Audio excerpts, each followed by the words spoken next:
Hey everyone, welcome back. David in History for the Ages here. I woke up this morning and I had a few minutes and I want to do something kind of fun.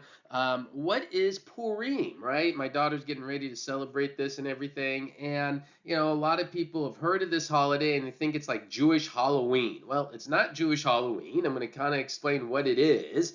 I'm going to leave some links in the descriptions that kind of go into a deeper dive into all this if you want to learn more. I also have another video, just like 5 minutes on all the Jewish holidays, just kind of a brief overview of them, and a longer one explaining a lot of the cultural aspects of Jewish history if you're curious about that as well. So I'll leave both those links in the descriptions.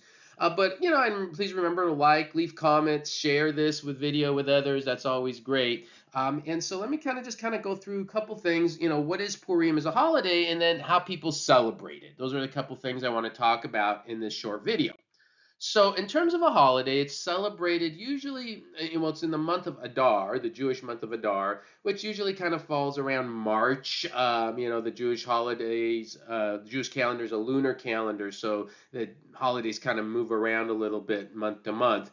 But it tells the story of the Jewish people surviving another attempt to people of someone trying to annihilate them. Unfortunately, this is kind of a running theme in Jewish history. But what happens is, of course, there was a man named Haman. Haman is the villain of the story, and Haman was an advisor to the Persian king. And all of this kind of dates back to about the year 460 BC. And Haman had a plot to murder all the Jewish people, the young, the old, the women, the infants, just to round them all up and kill them all in one day. In that he wanted a plot. So this was, of course, of great concern. Meanwhile, you had this man named Mordecai. Mordecai was the leader of the Jewish people in Persia. So if you're not familiar how the Jewish people ended up in Persia, the Jewish people were in Judea, of course. The Babylonians came in, and I do have longer lectures explaining the entire history of this as well. I have a playlist on the whole history of Israel. But the Jewish people were held captive in Babylon. Then the Persian Emperor Cyrus had released them. And, at that point, the Jewish people returned to Judea. But there, of course, going to be some Jewish communities still in Persia. And so this story takes place after the time of Cyrus, right? So this is about, 40, 50 years later, roughly. Anyway, so that's Mordecai. He's the leader of the Jewish community there. He had a cousin named Esther. And she became, Esther did, part of the Persian court of the Persian king. Eventually, she became the queen. She was in fact the queen, the king of the Persian Empire was infatuated with her. She became his queen, but she did not tell him she was Jewish. Mordecai told her, "Don't tell anybody you're Jewish." So she's there, she finds out about this plot, and she's terrified that all her family's going to be killed and friends and so forth. So she decides to risk her life by going and talking to the king about this, exposing who she is, and just even going and having a conversation with the king uninvited by itself was actually a capital offense. But she did. She goes and she tells him this plot of Haman, and then there's, of course, other events that eventually lead to the plot being uncovered. Haman is going to be stopped, and Haman is going to be hung for this treasonous act. And so, again, you can look in the descriptions if you want a lot more detail about all of this, and you can, of course, read the book of Esther. And so the plot is stopped. So, of course, there's great celebration, and hence the holiday. So, how do people celebrate?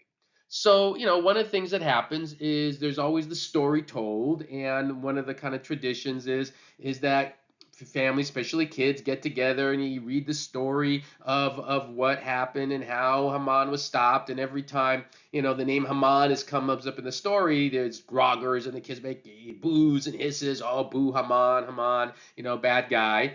You eat cookies. So this is what is called Ozne Haman, or in English, oftentimes people say Hamatashin.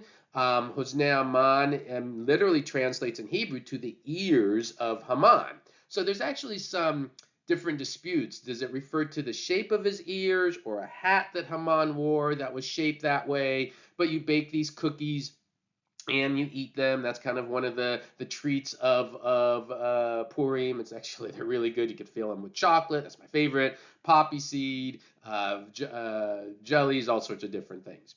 And kids get dressed up. So this is where people think it's like Halloween because they see kids get dressed up and so forth.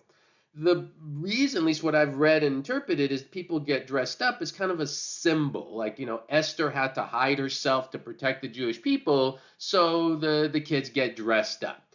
There's some other little traditions as well. You kind of give money to the poor, gifts or money to the poor as part of Purim as well.